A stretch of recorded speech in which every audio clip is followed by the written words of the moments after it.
It's a great honor to be here in front of very important friends, and it's always for me an honor to be in Kazakhstan, country that I know since 1991. We have been very often and try to do my best to help since then, and also an honor to be in this university, which is really a front runner in the region and in the world in terms of progress in higher education. And also because one of the things that you didn't mention is that I am professor, and that the function I prefer when teaching to students is something more important than anything else. Then I would speak something like 35 minutes, and then if you have any time for questions, I will answer. To speak about 2035, it's easier because it's easier to forecast for 2035 than to forecast for tomorrow. Tomorrow is much more uncertain than 2035, for at least two reasons. One is what maybe in 2035 you would have forgotten my mistakes, and then you will only remember that if I said something which was not totally wrong. And second, that many things will happen in due course which would have been either what I would have predicted or what you and we would have done in order to avoid what the worst would have been predicted. And therefore, it would be to say either I was right or I was right because I create the condition for being wrong.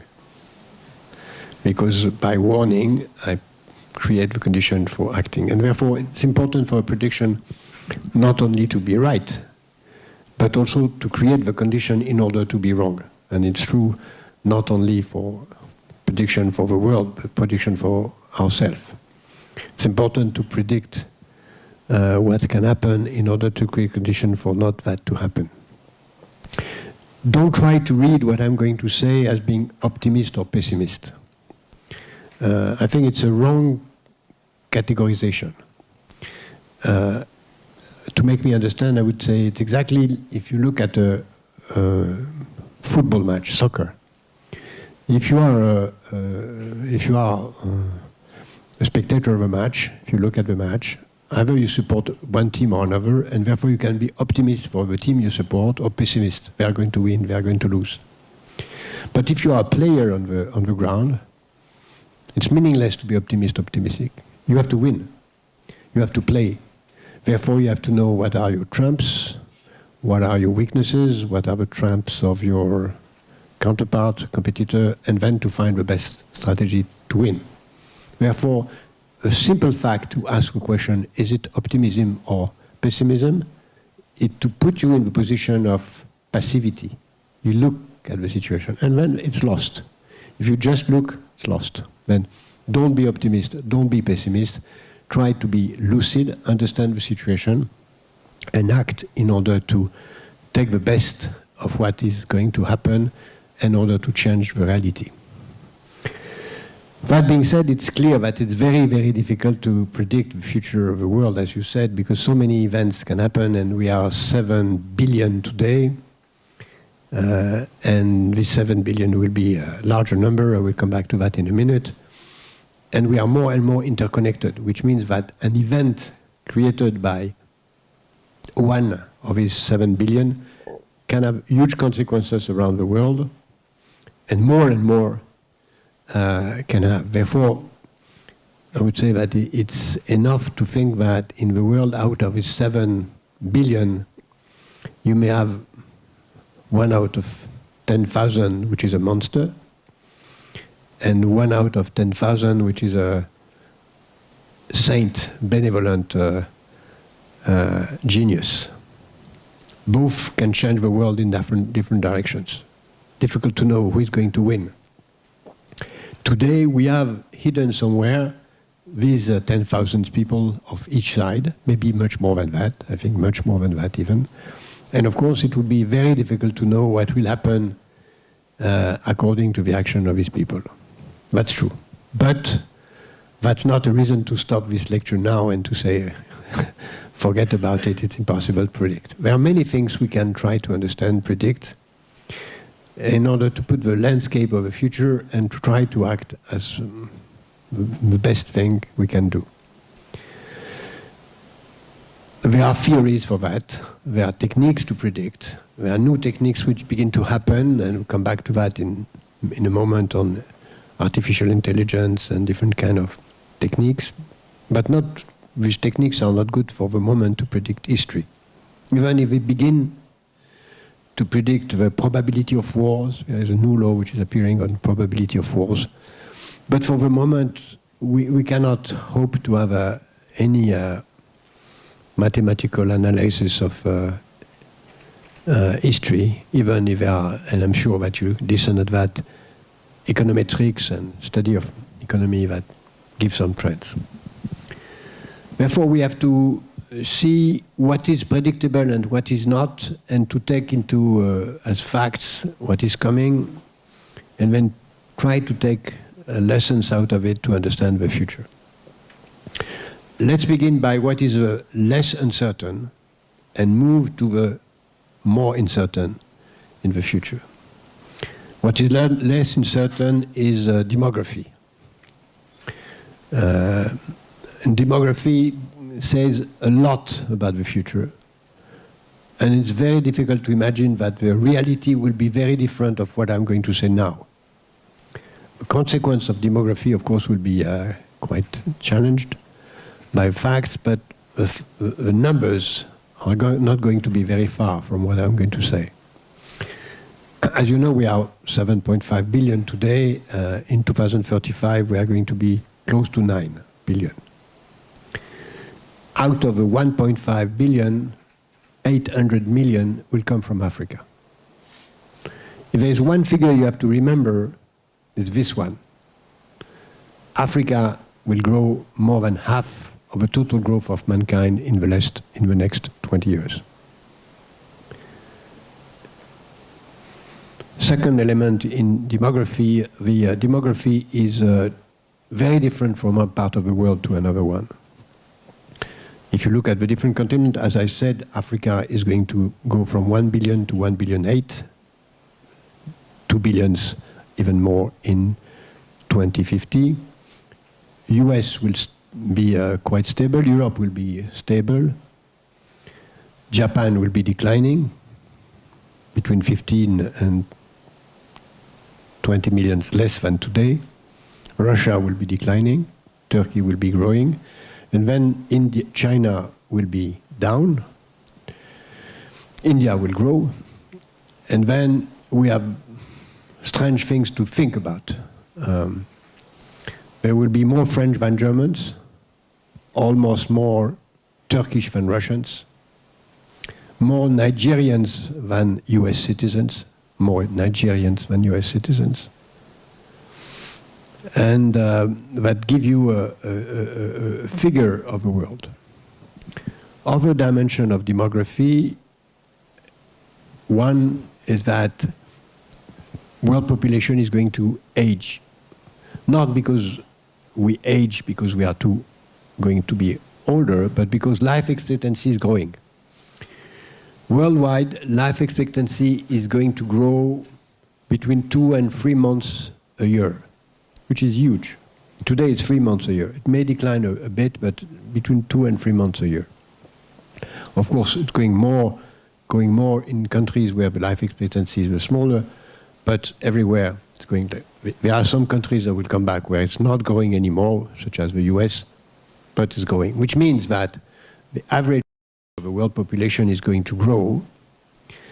Average age is going to reach 40 years old, which means also that the number of people beyond 65 is going to be beyond 15%, which means also that the ratio between people beyond 65 and people between 20 to 65, which is people in position to work, will go from 20 to 45, which means that the capacity of a population workforce to support the people which are supposed not to work anymore after 65 will be declining, which means that a challenge of elderly people is going to be a huge one. other dimensions of demography. Half of the world population today is living in cities. It will be 2/3 in 2035. Huge amount of growth. This growth is going to slow, but it's going to happen because it's going to happen in countries where it didn't happen. It's possible that in some countries it's going to decline. 50 cities will be with more than 10 million citizens. 50 cities with more than 10 million citizens. And some cities with more than 50 million citizens.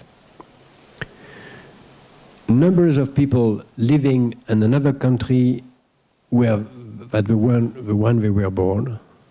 Today is 250 million people living in another country than the country where they were born.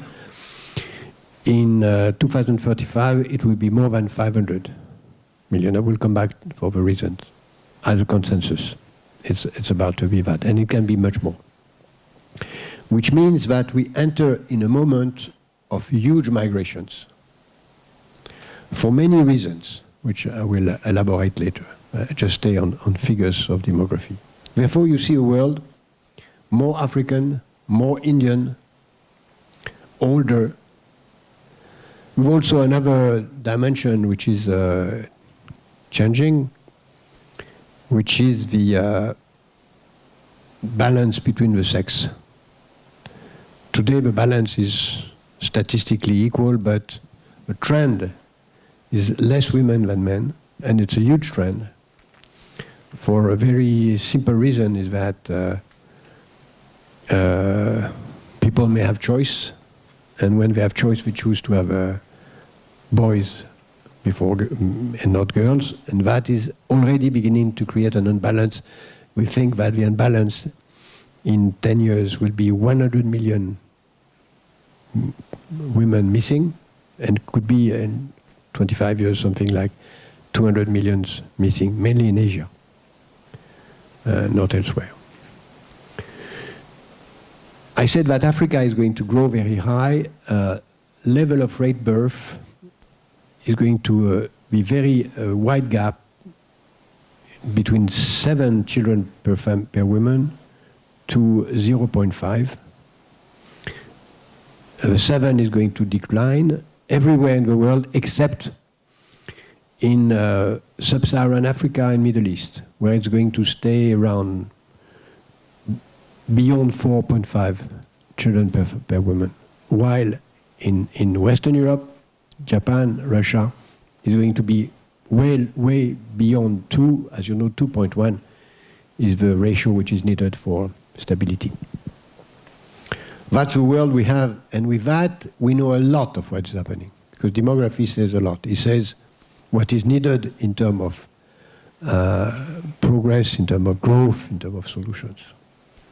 In front of that, we may see some problems coming, which are obviously coming. One is the climate change. Whatever we do, even if there is a success in what is coming, the climate change is going to be minimum 1.5 degrees in 2035, to 1.5 degrees, much more than what was forecast in the past. The more we move, the more the prediction is that the rate of growth of climate change is going to be important. That doesn't mean that everybody will be higher, but huge gap, differences, storms, differences between winter and summer will be growing. That is something that we have to live with, even if a huge effort is done, even if the Paris Accord is implemented. That is in the backlog, and that is going to happen. We can maybe change what happened after 2035, but we cannot change anymore what's going to happen in 2035. Other consequence of what is happening in demography, and this is something which is not known enough, but very important, is the consequence on the water. That's very strange to know, but the quantity of drinkable water in the world is stable since 3 billion years. I say 3 billion years. Same quantity of drinkable water. But since that moment, the number of people on Earth has grown, which means that the figures are quite scary about what is going to happen, except if some specific change that I will address later will happen. There is a real lack of water if you live with less than 1,700 cubic meters of water a year. And there is a real, very dangerous if you are less than 800 cubic meters per year. The people today, more than 1.7 billion people are less than 1,700. And according to the forecast, because of the growth of industry, because of the growth of the people going from vegetables to meat, which is usual much more larger number of water, the quantity of available drinkable water per human being, which is not what we drink. What we drink is only 10% of the drinkable water. What we use for agriculture and industry is going to be, in 2035, half of what it is today. Of course, with huge differences. And what is also fascinating is that water is exactly where the human being is not. Drinkable water is mainly, of course, in the Greenland, in Arctics and Antarctics, where, of course, it's blocked in ice, may change with climate change. We'll come back to that. But it's there, and it's also in Central America and Brazil. It's the only country which has really water and large population and a certain amount of population is Iraq, which is a huge amount of drinkable water and a certain number of population. But the other, where there is population, there is no water. When there is water, there is no population. That's a very, very important challenge for the future. We think that, according to these trends, more than 3 billion people in 2035 will have a certain hydrical stress, which is, of course, impossible to live with. Of course, we may think, and I will come back to that a lot of change will come with some innovations. But that's a fact as a trend. And of course, also the fact that climate change has another consequence, which is that the level of the sea will increase, and that is one of the reasons why the number of migrants will come, because also one other dimension of demography is that as we speak, more than 75% of the world population is living at a distance which is lower than 100 miles from sea. And this number is going to grow, which means that mankind in 2035 will be trapped, because mankind will be next to the sea and the sea level will grow. And when the sea level will grow, if you look at a map of that, we have maps of what will be the world in 2035. Countries like, of course, small islands will have disappeared. Half of Bangladesh will have disappeared. Half of UK will have disappeared. Netherlands will have disappeared. 1/10 of France will have disappeared. And it's very interesting to look at other countries. That means that people are going to move. And the most important country where people are going to move is Bangladesh, which is going to be 300 million people, and these 300 million people will have to move because they can stay. As you may know, it's the country which has the lowest altitude in the world and the largest population at low altitude in the world. Therefore, huge amount of people are going, and as you know, these people are Muslims. They are surrounded by non-Muslims countries, India and others, and then huge challenge. Climate change, water, in my view, as the most predictable, huge challenge. I don't see any challenge, contrary to what have been said as bullshit, in my view, since many decades, about the lack of energy. No lack of energy. And no lack of oil, no lack of anything. Energy is always there, and of course, the price is up and down, but there is no risk of lack of energy. There is a huge challenge to move energy from one source to another one, but no lack of energy.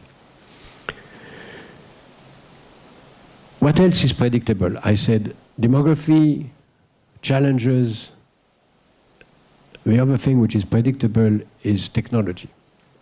And we are in a moment where the technological change is huge and quite predictable. And it's interesting to see that we are in a moment which is, and I'll come back to that at the end of my too long speech, but which is equivalent to the moment that mankind lived in 1910.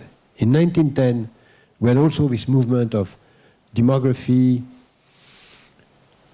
huge progress, but also challenges. And then don't forget that after 1910, we had one war, economic crisis, and second war, and a lot of events.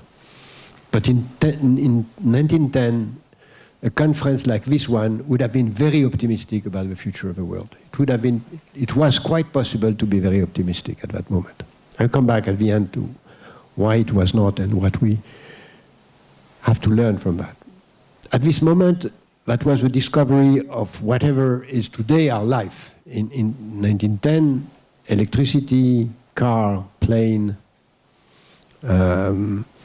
radio, television, washing machines was already there. 1910. Beginning, but already there. And then everything was ready for a huge transformation of the world, which happened. Today, if we look at what is ahead in terms of technology, we see a huge amount of changes. In many fields, of course, IT, digital, is well known. Not known on all its dimensions, but well known. Well known in terms of internet, but not well known on all the other dimensions. Of course, all of you know about 3D printings, which is coming, but 4D printing is coming, and 4D printing means the use of IT linked with nanotechnologies, which are creating matters that can adapt to the environmental change. Huge transformation links to that, which means, for instance, that if you have 3D and 4D printings, the need for transportation is going to decline. Which is also linked with another technology which is appearing, which is holograms. Hologram is not anymore science fiction. I could be there, I can be there in 10 years from now, not 30 years. Can be here, give a speech, and it will be hard for you even to know that I'm not here. You can even touch me. Because you will have an electric sensation of touching that's already available. And a huge change is coming on that. Robotics also is changing rapidly the whole of the industry. Semantic world, semantic web means that you can dialogue with machines and ask intelligent questions and they answer intelligent questions without a simple system that we have on Google. We put very simple questions. And if semantic world is developing, a lot of jobs are going to be changed. It will be very difficult for lawyers, for doctors, for engineers, for consultants to keep their jobs because it will be easy to give a question to the machines. This is a beginning of what is called artificial intelligence, which is changing the world. It is true, and many people say it's a huge danger. I will come back to that in a minute, because it will change a lot of issues linked to the nature of jobs. Some people say it will kill half of the jobs which exist. I don't think it will kill half of the jobs. It will kill half of the tasks. Task is not a job. You have many tasks in one job. And then whatever task you do, some will be changed, but not the jobs. But that's a huge change which is coming. And artificial intelligence is going to be a wave. What is artificial intelligence? It's an automatic decision-making process. And that is going to change everything in the decision-making in the industry, in the prediction of machine repair, in the prediction of a lot of different issues, even judgments, even law implementation. And of course, all of what I mentioned since the beginning in terms of technology is dual, means dual that it's good and bad, because it can be used for terrorists, it can be used for weapons, it can be used, of course, and we all know that, for cyber attacks. And even the artificial intelligence, we say that the artificial intelligence can be like human. Fine. But not forget that humans are barbarians. And if intelligence is like humans, the artificial intelligence can become the barbarians, as we are. Because it's humans that killed, organized genocides and torture and everything. And then if the artificial intelligence is like us, be afraid of what it can come. Other technologies are coming, other dimension, biotech, which may change the problem, the solution of problems that I mentioned in terms of water, because it may transform rapidly enough the need for water in agriculture and crops. By the way, I think that in 30 years from now, we will all move to be vegetarians. We want it or we don't want it, but it has to happen because of this question of water. But biotech can change a lot. And it can increase the speed of expectancy. Many people believe today that life expectancy at 120 is the minimum, and that will be reached at an average before 2035. 125 years. Which means that half of his room will live 120 years, which is a huge change in terms of culture, behavior, transformation. It's a huge change. Other wave of technology which is coming is nanotechnology. I say digital, biotech, nanotechnology. Nanotechnology means, and it's not science fiction. The word nanotechnology has been invented by a Japanese scientist 40 years ago. And it's not new, it's not science fiction. It's coming, it's a possibility to make clever, smart matters, smart linking robots with atoms and create micro or even smaller than micro robots, put into the matter and transform it into smart matters, and use that as an element of artificial intelligence called IoT, Internet of Things. Later on, the last and most important technology, which is, in my view, the real technology of the 21st century, is neurosciences. Why neurosciences? Neurosciences because, one, if people is aging, the most important health issue will not be anymore chronic disease or epidemic. It will be disease linked with aging. And disease linked with aging is mainly health linked to brain. Therefore, the focus will be more on neurosciences in order to challenge the issues of Alzheimer, Parkinson, whatever issues are linked to age. And also because neurosciences will lead to two things. One is that if you look at mankind from a global point of view, you see that we have progress in everything. Since 400,000 years, because we discovered yesterday, I don't know if you know, but we discovered that mankind is not 200,000 years, but 400, 300, but maybe 400,000 years. We made progress in everything, except in one field where we have no progress, education. We still teach as we used to teach 3,000 years ago. One teacher in front of students, you try to remember, if you forget, you bash with professor and come back to something else. That's exactly what happened with Aristotle and what we know of, what was done before. If we understand through neurosciences what is the process of learning, at least if we understand what is the process of keeping the attention, if we link that with sciences which are sciences of the Indian world, such as meditation, yoga, and all that, we may open the door of improving the capacity of learning. That's a huge change, which means that it is not science fiction. It is not science fiction to think that in 2035 it will be possible. I'm sure it will happen,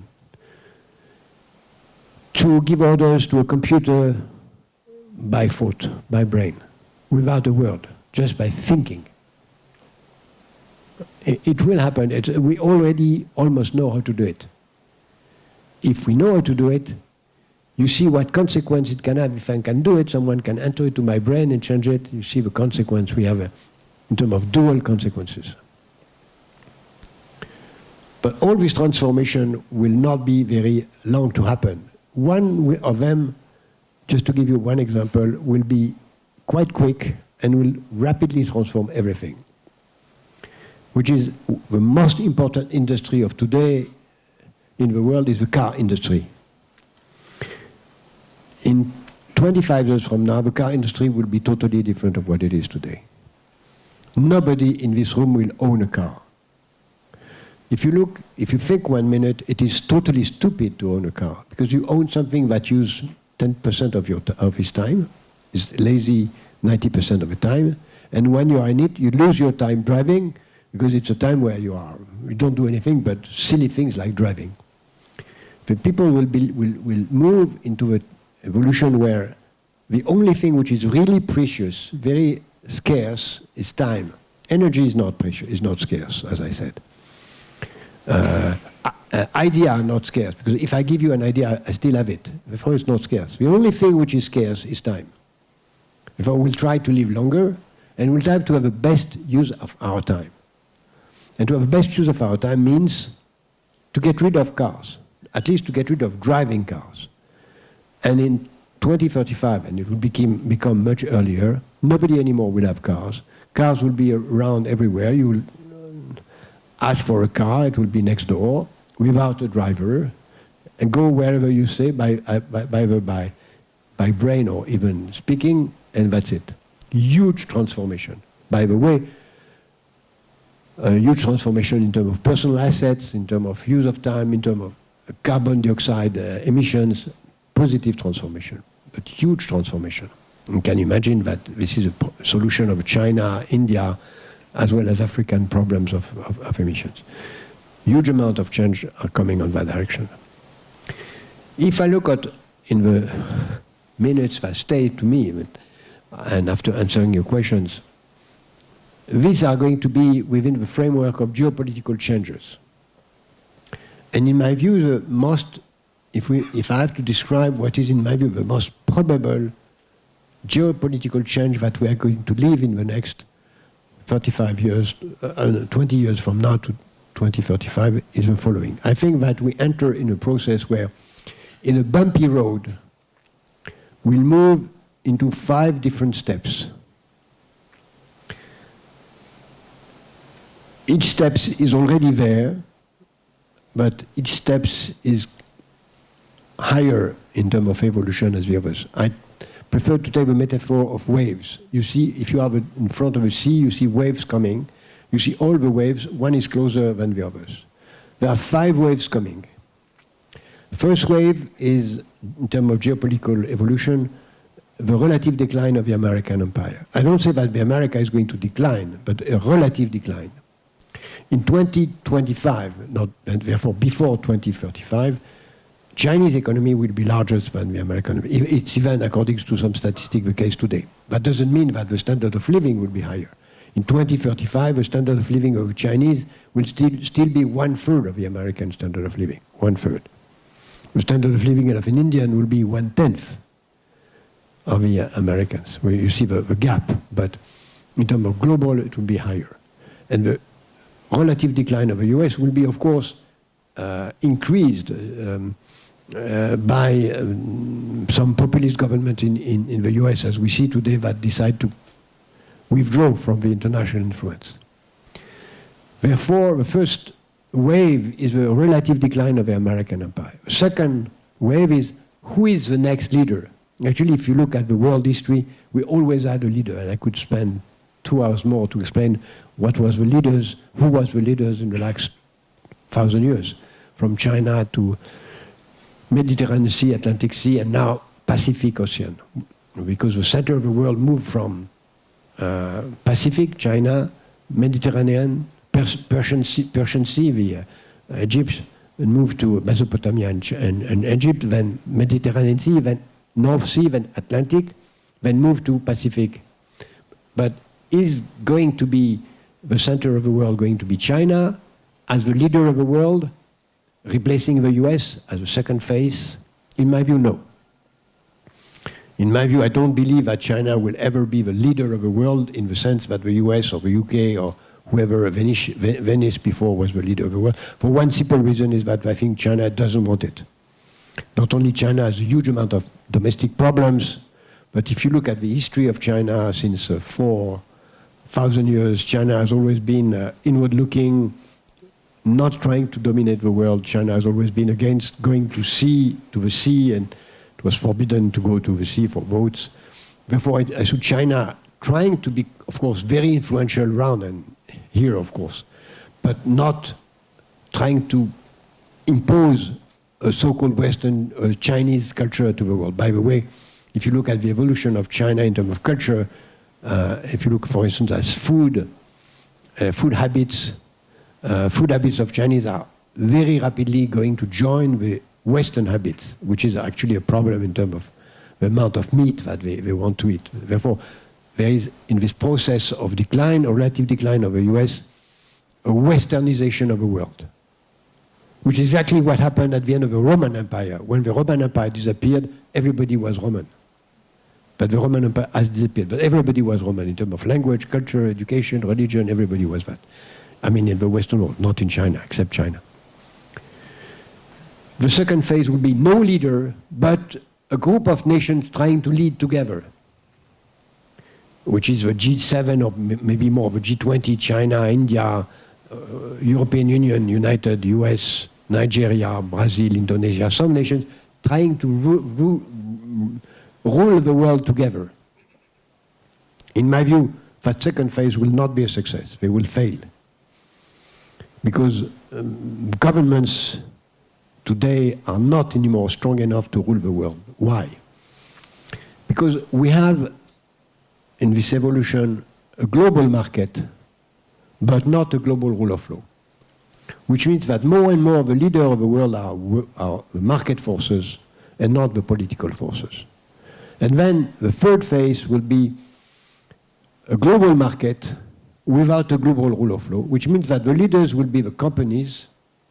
And if you don't have a global rule of law, it's exactly when in a country, when you don't have a global rule of law, and when you don't have a strong government, what happens? Corruptions, mafia, criminal economy, terrorists, and all the different activities. Exactly what is going to happen in the third wave of this evolution, where decline of the US power, impossibility to have anyone or even a group of nations governing the world. The world will be governed by what we call the GAFA of today, Google, whatever, Chinese GAFA also, but not them.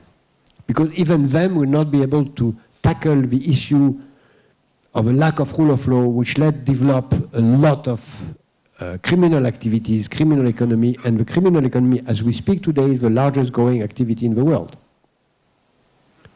Criminal, illegal, being part of them. And third phase will be a market economy with no rule of law.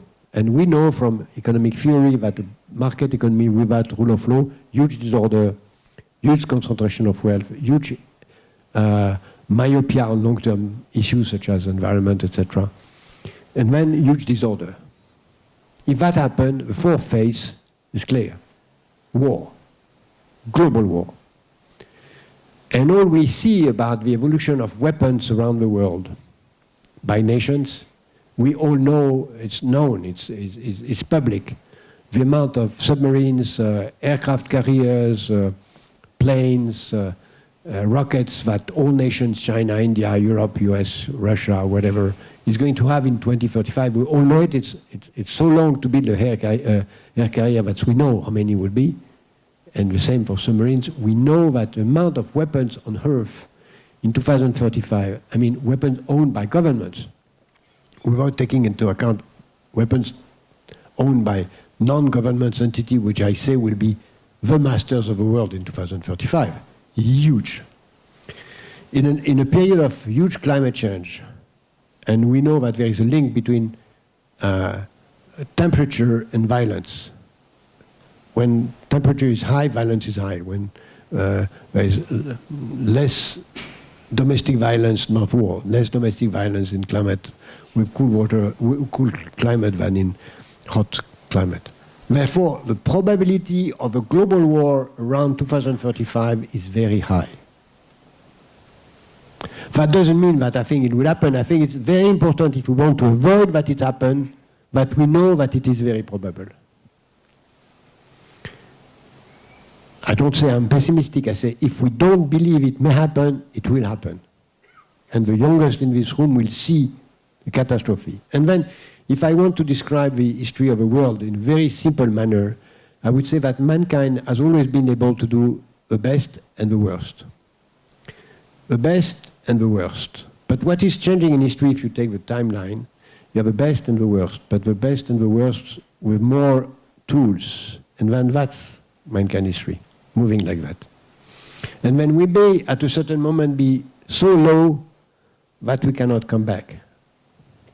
And now we are in a certain moment, at a moment we are very low, very high, because we are very optimistic, we see a huge potential change, but that may turn, and we can go down, and down very bad. And it's exactly what happened in 1910. In 1910, everything was fine. Technology, demography, democracy, globalization. What happened at that time? War, a financial crisis, terrorism, called nihilism. And then government decide protectionism, nationalism. And then, as you know, we had the First World War, an economic crisis, Second World War, and we had 75 years of barbarity. 75 years. We could have avoided that, and we could have had a wonderful 20th century. We have exactly the same junction. Will we have a good 21st century? I think it's possible. I think by all means, after the war, which we killed maybe 1 or 2 billion out of 9 billion, which is huge but not destroy mankind. Let's think about these figures. We'll have something like an harmonious world, a new world order, a global government, people thinking what I speak, what in our organization we call positive economy, means people trying to act in the interest of next generation, which I think is the most important criteria to behave. If you want to avoid the worst of what I'm saying, and if you want to have the best of what I'm saying, you have always to act thinking, what are the consequences of what I'm doing in 20 years from now? What are the consequences of what I do today on my children? I will end by a joke. Quotation of Marx. Not Karl Marx, but Groucho Marx. Groucho Marx said, why should I bother about next generation? They have done nothing for me. Which is both profound and silly, because of course it's profound. But if you want to think about, okay, next generation have done nothing to me, let's think about if there is no more next generation. Suppose that in 1 minute from now, nobody anymore give birth in the world. What happens? First, there is no need for maternity, then for kindergarten, then for schools. Then there will be difficulty to replace people. And at the end of the day, I mean, at the end of the life of people alive, it will be a nightmare because there will be nobody to pay for the pensions of the people alive today. And the last living in this room will close the light when he dies, or actually will have no light since a lot of time. Therefore, our life will be a nightmare if there are no next generations. And therefore, if you want to think and to have the best of a possible future, think about it, act as if you were only the gardeners of the interest of the next generation. This is the best way to be altruistically selfish. Thank you very much.